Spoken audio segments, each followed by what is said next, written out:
Sir Harcharanjit Singh ji Dhami ਤੇ ਉਹਨਾਂ ਤੋਂ ਬਾਅਦ ਸਰਦਾਰ ਅਮਰ ਸਿੰਘ ਜੀ ਚਾਹਲ।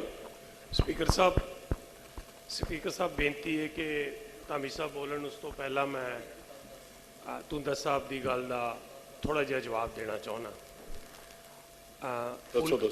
ਫੂਲਕਾ ਸਾਹਿਬ ਨੇ ਸਵੇਰੇ ਬੋਲਦਿਆਂ ਇਹ ਗੱਲ ਕਹੀ ਸੀ ਤੇ ਜਿੱਥੇ ਅਸੀਂ ਇਹ ਆਸ ਰੱਖਨੇ ਆ ਕਿ ਜਿਹੜੀ ਇੱਕ ਜਮਾਤ ਹੈਗੀ ਏ ਜਿਹੜੀ ਕਿ ਗਲਤ ਪ੍ਰਚਾਰ ਵਿੱਚ ਜਾਂ ਸਿੱਖੀ ਦੇ ਉਲਟ ਕਾਰਵਾਈ ਕਰਦੀ ਹੈ, ਉਸੇ ਤਰ੍ਹਾਂ ਹੀ ਮੇਰੀ ਮਿਸ਼ਨਰੀ ਵਰਗ ਦੇ ਵੀਰਾਂ ਨੂੰ ਵੀ ਬੇਨਤੀ ਹੈ ਕਿ ਅਸੀਂ ਵੀ ਕੋਈ ਨਿਯਮਾਵਲੀ ਬਣਾਈਏ, ਕੋਈ ਇੱਕ ਐਸਾ ਕੋਡ ਆਫ ਕੰਡਕਟ ਬਣਾਈਏ ਕਿ ਅਸੀਂ ਵੀ ਕਿਸ ਤਰੀਕੇ ਨਾਲ ਬੋਲਣਾ ਹੈ ਜਿਸ ਨਾਲ ਕਿ ਚਲੋ ਅੱਜ ਦੇ ਇਸ਼ੂ ਤੋਂ ਬਾਅਦ ਆਪਾਂ ਇਹਦੇ ਤੇ ਵਿਚਾਰ ਚਰਚਾ ਕਰਾਂਗੇ। ਫੂਲਕਾ ਸਾਹਿਬ ਨੇ ਬੜੀ ਵਧੀਆ ਗੱਲ ਕਹੀ, ਮੈਂ ਉਸ ਗੱਲ ਨੂੰ ਪ੍ਰੋੜਤਾ ਕਰਦੇ ਹੋਏ ਗੱਲ ਕਰਨਾ ਕਿ ਇਸ ਗੱਲ ਦੇ ਉੱਤੇ ਇੱਕ ਮੋਰੇਟੋਰੀਅਮ ਲਗਾਇਆ ਜਾਏ ਵੀ ਆਪਾਂ ਕਿਹੜੀ ਗੱਲ ਕੁਝ ਸਾਲਾਂ ਲਈ ਆਪਾਂ ਇਹਨੂੰ ਬੰਦ ਕਰ ਦਈਏ। ਠੀਕ ਹੈ, ਠੀਕ ਧੰਨਵਾਦ ਧਾਮੀ ਸਾਹਿਬ।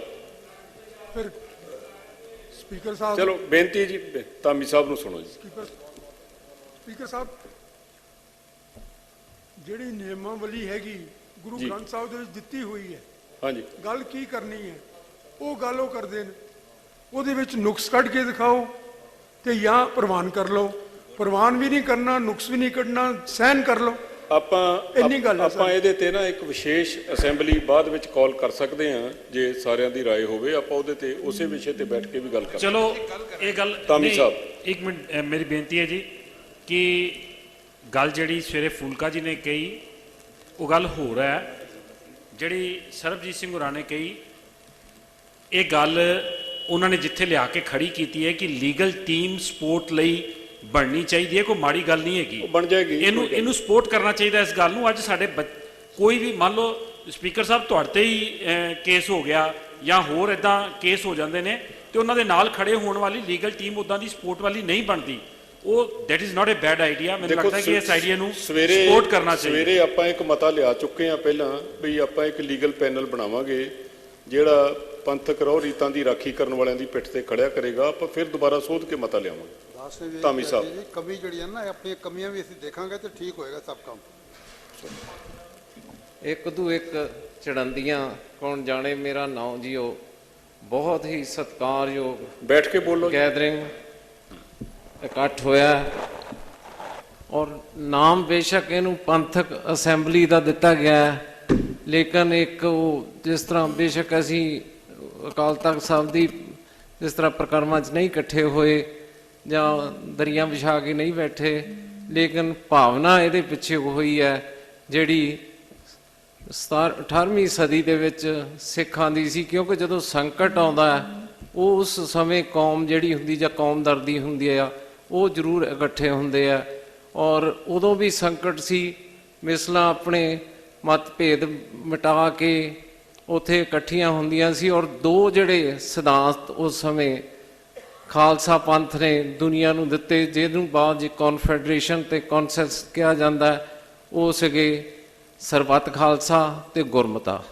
ਅੱਜ ਵੀ ਅਸੀਂ ਸਰਬੱਤ ਖਾਲਸਾ ਦਾ ਰਿਵਾਈਵਲ ਕਹਿ ਲਓ ਜਾਂ ਜੋ ਮਰਜ਼ੀ ਕਹਿ ਲਓ, ਲੇਕਿਨ ਇਹਦੇ ਪਿੱਛੇ ਭਾਵਨਾ ਉਹੀ ਹੈ ਕਿ ਕੌਮ ਇਕੱਠੀ ਹੋ ਕੇ ਕੋਈ ਗੁਰਮਤਾ ਕਰ ਸਕੇ, ਜਿਹੜੀ ਵਿਚਾਰ ਹੋਵੇ, ਕੁਝ ਕਹੀਏ ਕਿ ਸੁਣੀਏ ਵਾਲੀ ਗੱਲ ਜਿਹੜੀ ਗੁਰਮਤ ਨੇ ਸਾਨੂੰ ਦਿੱਤੀ ਹੈ ਉਹ ਅਸੀਂ ਕਰ ਸਕੀਏ।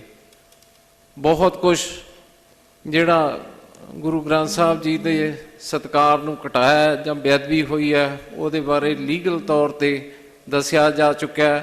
ਔਰ ਮੇਨ ਜਿਹੜੀ ਗੱਲ ਹੈ, ਜਿਨ੍ਹਾਂ ਨੇ ਸਾਨੂੰ ਇਨਸਾਫ ਦੇਣਾ ਹੈ ਉਹਨਾਂ ਦੀ ਭਾਵਨਾ ਕੀ ਹੈ? ਉਹਨਾਂ ਦੀ ਭਾਵਨਾ ਬਿਲਕੁਲ ਇਨਸਾਫ ਦੇਣ ਦੀ ਨਹੀਂ ਹੈ, ਕਿਉਂਕਿ ਇਹਦੇ ਵਿੱਚ ਹੀ ਲਿਖਿਆ ਰਿਪੋਰਟ ਦੇ ਵਿੱਚ ਸਰਸਰੀ ਨਜ਼ਰ ਮਾਰੋ ਕਿ ਜਿਹੜੀ ਉਹਨਾਂ ਨੂੰ ਲੀਡਸ ਮਿਲੀ ਉਹਨਾਂ ਨੂੰ ਪੁਲਿਸ ਨੇ ਜਾਂ ਜਿਹੜੀਆਂ SITs ਬਣਾਈਆਂ ਉਹਨੂੰ ਫੋਲੋ ਨਹੀਂ ਕੀਤਾ। ਅਸੀਂ ਦੇਖਿਆ ਜਦੋਂ ਸਾਨੂੰ ਟੌਰਚਰ ਕਰਦੇ ਸੀ ਉਹ ਕਹਿੰਦੇ ਸੀ ਤੂੰ ਕੋਈ ਨਾਂ ਲੈ, ਫਿਰ ਉਹਨੂੰ ਚੱਕ ਲਿਆਉਂਦੇ ਸੀ, ਫਿਰ ਉਹਨੂੰ ਚੱਕ ਲਾਉਂਦੇ, ਪਰ ਇੱਥੇ ਕਲੋਜ਼ਰ ਹੀ ਕੀਤਾ, ਕੋਈ ਲੀਡਸ ਨੂੰ ਉਹਨੇ ਫੋਲੋ ਨਹੀਂ ਕੀਤਾ।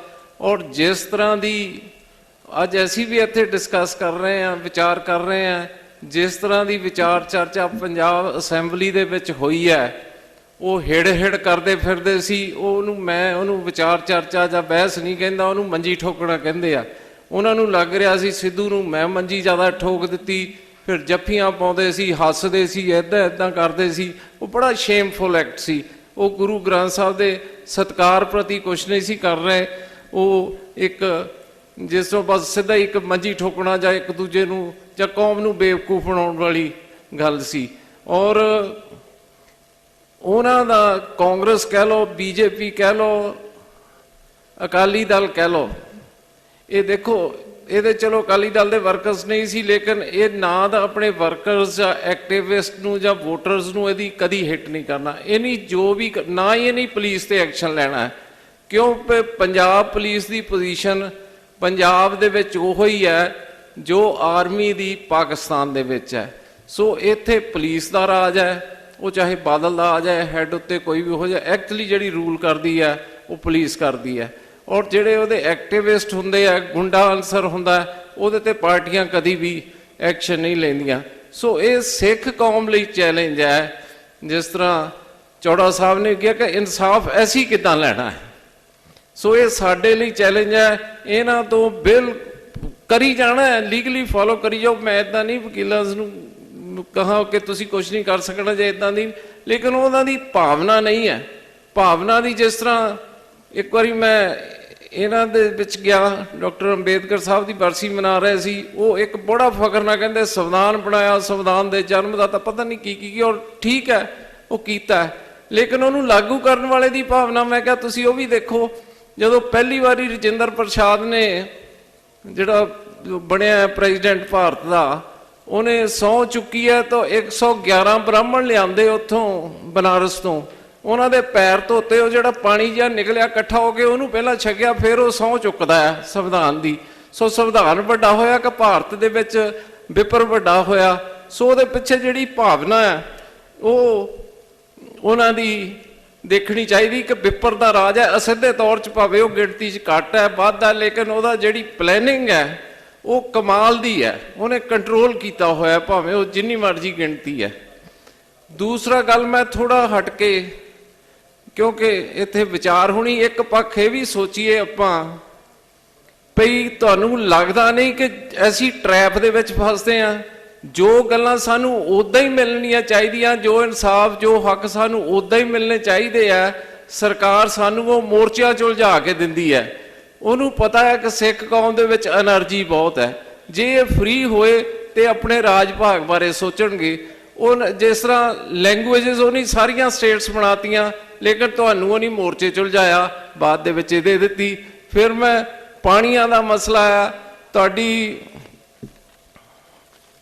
ਡੇਰਾਬਾਦ ਨੂੰ ਪ੍ਰਮੋਟ ਕੀਤਾ, ਤੁਹਾਨੂੰ ਨਿਰੰਕਾਰੀਆਂ ਨਾਲ ਉਲਝਾਇਆ, ਸਾਕਾ ਨੀਲਾ ਤਾਰਾ ਕਰਦੇ ਆ। ਫਿਰ ਦਿੱਲੀ ਦੇ ਵਿੱਚ ਨਸਲਕੁਸ਼ੀ ਹੁੰਦੀ ਹੈ, ਇਨਸਾਫ ਨਹੀਂ ਦਿੰਦੇ। ਉਹ ਚਾਹੁੰਦੇ ਆ ਤੁਸੀਂ ਸੜਕਾਂ ਤੇ ਆਓ, ਇੱਧਰ ਉਲਝੇ ਰਹੋ। ਔਰ ਜੇ ਥੋੜਾ ਬਹੁਤ ਕੋਈ ਰਿਆਇਤ ਦੇਤੀ ਫਿਰ ਅਸੀਂ ਜਕਾਰੇ ਛੱਡਣ 'ਚ ਬਹੁਤ ਮਾਹਰ ਹੈ।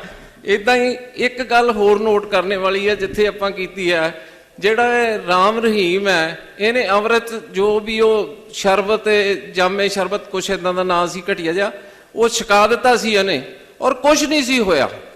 ਉਹਦੇ ਤੋਂ ਬਾਅਦ ਅਖਬਾਰ ਦੇ ਵਿੱਚ ਬਹੁਤ ਵੱਡਾ ਇਸ਼ਤਿਹਾਰ ਦਿੱਤਾ ਗਿਆ ਕਿ ਕੌਮ ਤਾਂ ਭੜਕੀ ਨਹੀਂ, ਸੜਕਾਂ ਤੇ ਨਹੀਂ ਆਈ। ਔਰ ਉਹ ਅਜੀਤ ਦੇ ਵਿੱਚ ਉਹ ਪਤਾ ਕਰਨ ਵਾਲੀ ਗੱਲ ਹੈ ਕਿ ਉਹਦੀ ਪੇਮੈਂਟ ਕਿਹਨੇ ਕੀਤੀ ਅਜੀਤ ਦੀ, ਔਰ ਉਹ ਇੱਕ ਚੈਲੰਜ ਸੀ ਕਿ ਤੁਸੀਂ ਉੱਠੋ ਸੜਕਾਂ ਤੇ ਆਓ ਕੁਛ ਕਰੋ। ਕਿਉਂਕਿ ਉਹ ਟਿਕ ਕੇ ਉਹ ਵੀ ਨਹੀਂ ਚਾਹੁੰਦੇ ਕਿ ਅਸੀਂ ਟਿਕ ਕੇ ਬੈਠੀਏ। ਉਹ ਚਾਹੁੰਦੇ ਆ ਕਿ ਕੌਮ ਜਿਹੜੀ ਆ ਇਹਨਾਂ ਸੰਘਰਸ਼ਾਂ 'ਚ ਇਹਨਾਂ ਮੋਰਚਿਆਂ ਦੇ ਵਿੱਚ ਉਲਝੀ ਰਹੇ। ਔਰ ਆ ਹੁਣ ਬਰਗਾੜੀ ਕਾਂਡ ਹੈ ਜਿਹੜਾ ਜਿੰਨਾ ਹੈ, ਇਹ ਤਾਂ ਉਦਾਂ ਹੀ ਇਨਸਾਫ ਮਿਲਣਾ ਚਾਹੀਦਾ। ਸਾਡੀਆਂ ਮੰਗਾਂ ਕੀ ਆ? ਇਹ ਕੋਈ ਮੰਗਾਂ, ਇਹ ਤਾਂ ਉਦਾਂ ਹੀ ਜੇ ਗੁਰੂ ਗ੍ਰੰਥ ਸਾਹਿਬ ਦੀ ਬੇਅਦਬੀ ਹੋਈ ਹੈ ਜਿਸ ਤਰ੍ਹਾਂ ਦੱਸਦੇ ਆ ਕਿ ਇਹ ਤਾਂ ਉਹਨਾਂ ਨੂੰ ਫੜਨਾ ਸਰਕਾਰ ਦੀ ਜ਼ਿੰਮੇਵਾਰੀ ਹੈ। ਜਿਹੜੇ ਸਾਡੇ ਜੇਲ੍ਹਾਂ ਦੇ ਵਿੱਚ ਹੈ ਉਹਨਾਂ ਨੂੰ ਟਾਈਮਲੀ ਛੱਡਣਾ ਚਾਹੀਦਾ ਹੈ। ਜੇ ਉਹਨਾਂ ਦੇ ਐਡੇ ਮਾਇਆ ਕੋਟਨਾਨੀ, ਉਹ ਕੀ ਆ ਬੰਜਾਰਾ ਜਾਂ ਹੋਰ ਗੁਜਰਾਤ ਦੇ ਵਿੱਚ ਕਤਲੇਆਮ ਦੇ ਦੋਸ਼ੀ ਹੈ, ਉਹ ਸਾਰੇ ਬਾਹਰ ਆਏ ਆ, ਪੈਰੋਲ ਤੇ ਆਉਂਦੇ ਆ, ਲੇਕਿਨ ਸਿੱਖਾਂ ਨੂੰ ਨਹੀਂ। ਸਾਨੂੰ ਹਰੇਕ ਛੋਟੀ ਜਿਹੜੀ ਚੀਜ਼ ਹੈ ਉਹ ਮੋਰਚਿਆਂ ਦੇ ਵਿੱਚ ਉਲਝਾ ਕੇ ਦਿੱਤੀ ਜਾਂਦੀ ਹੈ। ਔਰ ਉਹਨਾਂ ਨੇ ਔਰ ਜਿੰਨਾ ਅਸੀਂ ਚੀਕਦੇ ਆ ਉਹ ਜਿੱਦਾਂ ਇੱਕ ਨਾਗਵਾਲ ਹੁੰਦਾ ਸਾਡੇ ਰੱਸੇ ਨੂੰ ਇਦਾਂ ਗੱਠ ਜਿਹੀ ਦੇ ਲੈਦੀ ਆ, ਉਹ ਜਿੰਨਾ ਜਿੰਨਾ ਅਸੀਂ ਖਿੱਚਦੇ ਹਾਂ ਉਹ ਉਹਨਾਂ ਸਾਡਾ ਟਾਈਟ ਹੁੰਦਾ ਜਾਂਦਾ ਹੈ। ਸਾਡੀ ਧੌਣ ਹੋਰ ਦਿਨੋਂ ਦਿਨ ਸਿੱਖ ਕੌਮ ਦੀ ਕੋਟੀ ਹੋਈ ਜਾ ਰਹੀ ਹੈ। ਚਾਹੇ ਤੁਸੀਂ ਕਿਸੇ ਫੀਲਡ ਦੇ ਵਿੱਚ ਦੇਖ ਲਓ, ਤੁਹਾਡੇ ਲੈਂਗੁਏਜ, ਤੁਹਾਡਾ ਕਲਚਰ, ਤੁਹਾਡਾ ਸੱਭਿਆਚਾਰ, ਤੁਹਾਡੇ ਆਰਥਿਕ ਸੋਮੇ, ਤੁਹਾਡੀ ਜਵਾਨੀ, ਪਤਿਤਪੁਣਾ, ਇਹਨੂੰ ਇਸ ਲਿਹਾਜ਼ ਨਾਲ ਵੀ ਦੇਖਣਾ ਚਾਹੀਦਾ ਹੈ।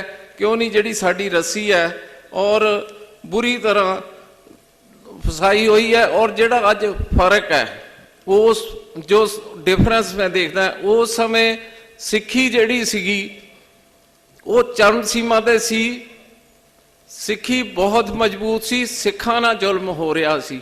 ਲੇਕਿਨ ਹੁਣ ਸਿੱਖ ਜਿਹੜਾ ਖੁਸ਼ਹਾਲ ਹੈ, ਸਿੱਖੀ ਜਿਹੜੀ ਆ ਸਾਡੀ ਦਿਨੋਂ ਦਿਨ ਗਿਰਾਵਟ ਵੱਲ ਨੂੰ ਜਾ ਰਹੀ ਹੈ। ਜਿਹਦੇ ਔਰ ਮੇਨ ਜਿਹੜੀ ਗੱਲ ਹੈ ਸਿੱਖ ਆਇਡੈਂਟੀਟੀ ਦੀ ਹੈ। ਸਿੱਖ ਆਇਡੈਂਟੀਟੀ ਨੂੰ ਉਹਨੀ ਹੌਲੀ ਹੌਲੀ ਹੌਲੀ ਹੌਲੀ ਇਹਦਾ ਜਿਸ ਤਰ੍ਹਾਂ ਸਾਡੀ ਗੁਰਬਾਣੀ ਦੀ ਵਿਆਖਿਆ, ਸਾਡਾ ਇਤਿਹਾਸ, ਹਰ ਪਾਸੇ ਦੇ ਵਿੱਚ ਘੁਸਪੈਠ ਕਰਕੇ ਉਹਨੀ ਸਾਨੂੰ ਖੋਰਾ ਲਾਉਣਾ ਸ਼ੁਰੂ ਕੀਤਾ ਹੋਇਆ।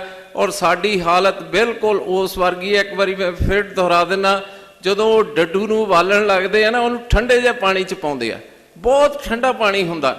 ਉਹ ਜਦੋਂ ਹੌਲੀ ਹੌਲੀ ਗਰਮ ਕਰਦੇ, ਉਹ ਡੱਡੂ ਨੂੰ ਬਹੁਤ ਸਵਾਦ ਆਉਂਦਾ, ਪਰ ਉਹਨੂੰ ਪਤਾ ਹੀ ਨਹੀਂ ਲੱਗਦਾ ਡੱਡੂ ਨੂੰ ਕਿਹੜੇ ਵੇਲੇ ਉਬਲ ਜਾਂਦਾ ਹੈ, ਉਹਦਾ ਕੰਮ ਹੋ ਜਾਂਦਾ ਹੈ। ਸਿੱਖ ਵੀ ਅਸੀਂ ਉਹ ਵਡਿਆਈ ਦੇ ਵਿੱਚ, ਤੁਸੀਂ ਤਾਂ ਬਹੁਤ ਬਹਾਦਰ ਕੌਮ ਹੈ, ਇਹ ਉਹ ਥੋੜਾ ਥੋੜਾ ਨਿੱਘਾ ਕਰਕੇ ਔਰ ਉਹਨੇ ਮੈਨੂੰ ਸਾਨੂੰ ਉਬਾਲਣ ਵਾਲੀ ਹਾਲਤ ਕੀਤਾ ਹੋਇਆ।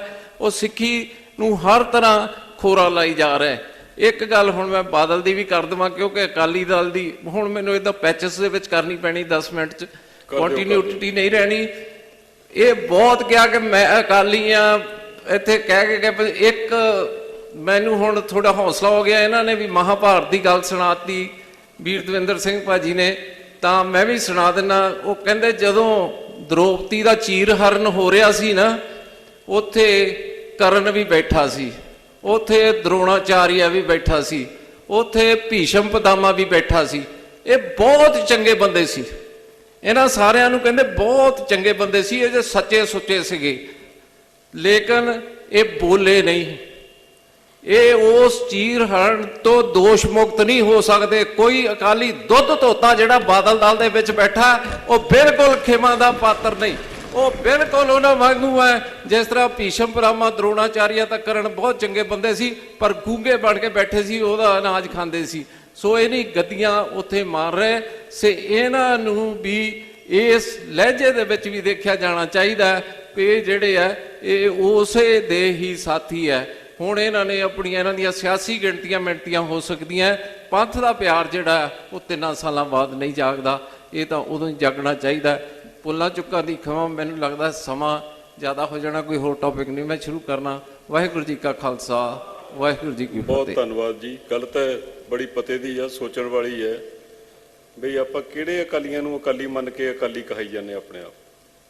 ਜਿਨ੍ਹਾਂ ਦਾ ਜ਼ਿਕਰ ਕੀਤਾ ਉਹਨਾਂ ਸੱਜਣਾ ਵੱਲੋਂ ਕਿ ਸਾਡੇ ਪਿਓ ਦਾਦੇ ਅਕਾਲੀ ਸਨ, ਫਲਾਨਾ ਅਕਾਲੀ ਸੀ, ਤਿਮਕੜਾ ਅਕਾਲੀ ਸੀ, ਉਹਨਾਂ ਅਕਾਲੀਆਂ ਦੇ ਫਰੇਮਵਰਕ ਵਿੱਚ ਹੁਣ ਵਾਲੇ ਅਕਾਲੀ ਦਲਾਂ ਨੂੰ ਰੱਖ ਕੇ ਵੇਖਣਾ ਚਾਹੀਦਾ ਵੀ ਅਸੀਂ ਉਹੀ ਅਕਾਲੀ ਹਾਂ। ਇਹ ਬੜੀ ਇੰਪੋਰਟੈਂਟ ਗੱਲ ਹੈਗੀ ਆ। ਜਿਹੜੇ ਕਈ, ਮੈਂ ਤਾਂ ਕਿਹਾ ਸੀ ਵੀ ਗੂੰਗੇ ਤੋਤੇ ਬੋਲੇ ਹਨ, ਤੇ ਉਹ ਹੁਣ ਇਹ ਕਹਿੰਦੇ ਆ ਵੀ ਸਾਨੂੰ ਬੇਅਦਬੀ ਦਾ ਬਹੁਤ ਦੁੱਖ ਹੈ, ਤੇ 3 ਸਾਲ ਪਹਿਲਾਂ ਦੁੱਖ ਕਿਸੇ ਨੂੰ ਨਹੀਂ ਲੱਗਾ। ਗੰਭੀਰ ਗੱਲ ਹੈ, ਇਹਨੂੰ ਨੋਟਿਸ ਵਿੱਚ ਰੱਖਣਾ ਚਾਹੀਦਾ ਹੈ। ਅਕਾਲ ਚੈਨਲ ਨੂੰ ਸਬਸਕ੍ਰਾਈਬ ਕਰੋ। ਨਵੀਂ ਵੀਡੀਓਜ਼ ਦੀ ਨੋਟੀਫਿਕੇਸ਼ਨ ਦੇ ਲਈ ਬੈਲ ਆਈਕਨ ਨੂੰ ਕਲਿੱਕ ਕਰਨਾ ਨਾ ਭੁੱਲਣਾ।